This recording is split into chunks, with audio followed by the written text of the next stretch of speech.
what we've meant. Duterte diehard supporters. Hindi iyon. When we say DDS, Ito ko. Davao Death Squad. Davao Death Squad. Ano meron sa DDS? Sa DDS na yan, sa Davao Death Squad na yan, here's the catch. Makinig Kung si kayo. Mayor pa si Duterte, ang lead ng Davao Death Squad, ganito. Hindi mo Bibigay sa sure. yung pangalan, pepresyohan mo, ikaw na bahala. Naging presidente si Duterte, lumawak ito. May watch list.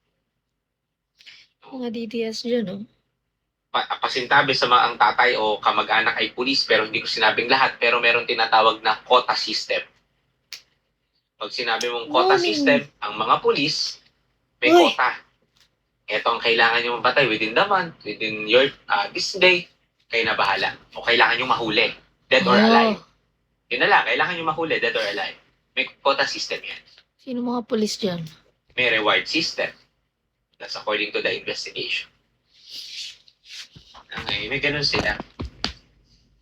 Ngayon, umuso pa dati yung placards. Ano nakalagay sa placards? Pusyan ako, wag tularan. Isa sa mga pinaka-controversial na kaso. Imaginein mo ilan yung namatay dito. 27,000 deaths ang namatay. You know what? According to statistics, Ay, there are bakit labas much ang pulis? more higher death Gusto rate rin nila yan. during Sumusunod Duterte's sila, eh. EJK compared to Marcos Sr. martial law. That's based on statistics. Oh, Mas statistic. marami pang namatay ng EJK kaysa martial law. And out of 27,000, tatatlo na huli. Tatatlo convicted. You had your ethics last time. I know you had your ethics, no? Hold nito, Ethics guys. Oh. subject. Mhm.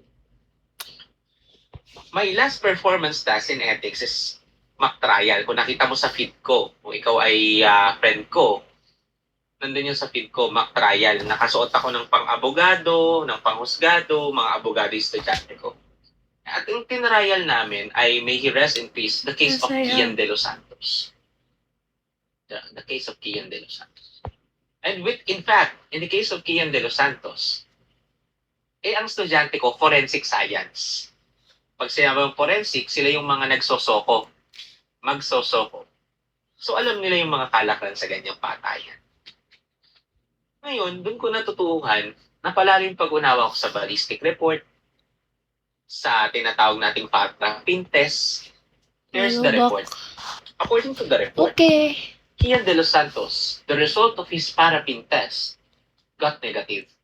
Negative siya. Kasi pag nagpaputo ka ng baril, may tatalsik, magkakaroon ka ng gunpowder. Kian De Los Santos, negative siya doon. Kulit Negative si nito. Kian De Los Santos.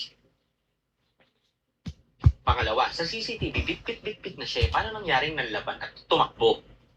That's the second one. Pangatlo, the ballistic report. Anong meron sa ballistic report? Ang ballistic report, una, masubsob yung tama ng bala. Ibig sabihin, nakahiga na, nakadapa na, nasa baba na, binaril pa. Pangalawa, hindi lang isang bala yung tumama. Tatlo. So, ibig sabihin, hindi warning shot yung ginawa. Sinadya. That's why the three police was convicted. That's the point, my dear students. EJK is real. EJK is true. Let's admit. Well, I'll give the benefit of the doubt. What if Kian De Los Santos is guilty? Sige, sabihin natin po siya. Sabihin natin, Adi, is that the proper way of punishing him, di ba?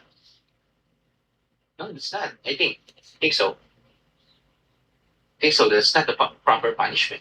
So, my dear students, My dear that's the problem. student. That's the twist. Out of 27,000, tatatlo na huli. Napatunayang convicted. Ang punto, ito nabanggit nila Gian kanina, pinakita ko to sa inyo. Sir, if Duterte knew na iimbestigahan pa rin tayo,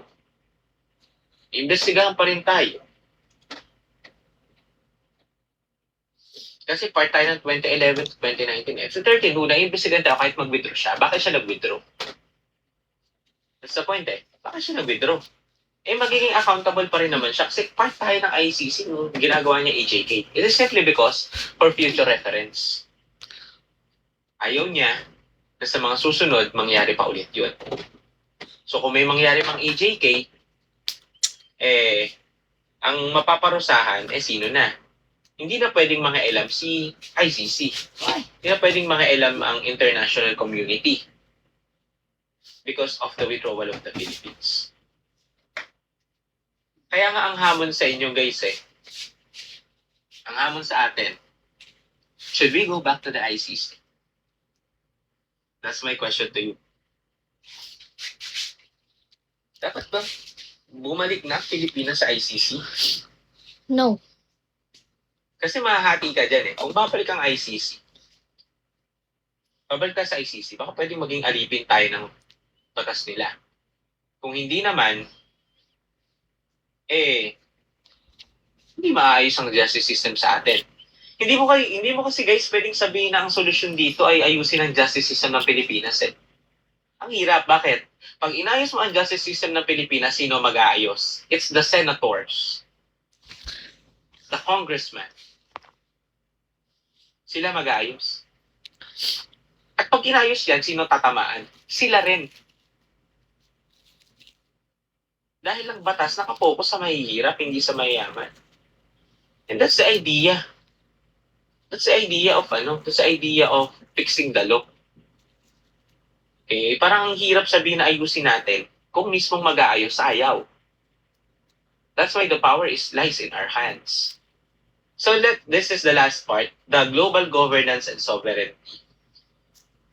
Sabi ko nga sa inyo guys, yung mga bansa na ito, ay yung mga samahan na ito, the UN Charter, the United Nations, the ASEAN, European Union, they are not countries, they are not states. Wala sila nung apat. Problema, nagiging makapangyarihan sila kahit hindi sila estado. Okay? At saka ano sabi rito? Pag daw ikaw yung part nila, you must be committed to UN Charter. Sumunod ka sa pang-international na batas. But my question to you is that, sino ba gumagawa ng international law? Like UN Charter, like ICC's law. Sino ba gumagawa nun? Lahat ng mga bansa nakasama dun. Foreign countries. Baka mamaya, hindi part ang Pilipinas o ang maliliit na bansa sa paggawa nito. I mean, di ba, PPN. Alam mo to, PPN, tatlo. According to James Lorimer, may tatlong political recognition. P, ano yung unang P? People. Charot. Uy, ano yung unang P? Nakalimutan na. James Lorimer. Grades of political recognition. The first P, use your chat box. You see? Mga keyboard warriors, typing na. Ang unang P natin ay, i-discuss natin last week. Naku, nakalimutan na kaya nila. Plenary. That's the first one, plenary. Second one, letter P. Partial. Kailangan matandaan pa yung unang word At pangatlo, letter N. Thank you. Natural. So baka mamaya, dear students, nasa natural lang tayo. Kumbaga, pag sinabi ng UN na, ang suotin yung damit, Uniqlo. Kahit hindi bagay sa'yo, hindi fit sa'yo, hindi sukat sa'yo, susuotin mo Uniqlo. Kasi sabi ng buong mundo, Uniqlo tayo So ganun din, sabi ng buong mundo, UN Charter tayo, kahit hindi fit sa bansa mo, you have to follow. That's the problem with international law. Sunod, ano pa yung impact? What are the impact of globalization on sovereignty or sa ating kalayaan, kasarinlan? Ulit ka ha. It weakens our power. Ulit siya guys. Pagbukas ang pinto, kahit sino pwedeng pumasok. Pag kahit sino pwedeng pumasok, hindi natin nasusubaybayan ano na pagkilos, ano na galaw. Remember, isa lang ang gobyerno, maraming gino-govern. Hindi lahat kayang bantayan. Kaya humihina ang kapangyarihan ng Estado Imagine, former President of the Philippines, the highest position in land, was arrested by an international criminal court.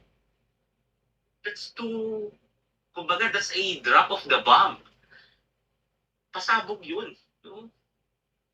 Ang isang pangulo maaari. So no one is above the law, I agree. But I think it's too political also. Likewise, the rise of the non-state actors.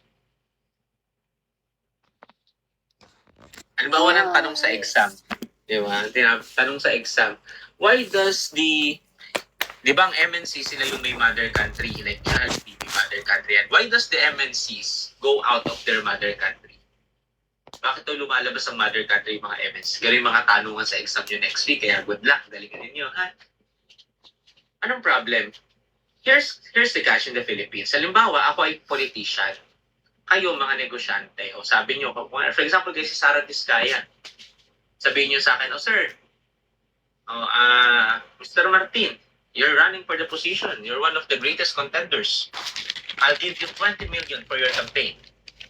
The other one, I'll give you 30 million for your campaign, Mr. Martin. It's to win the election.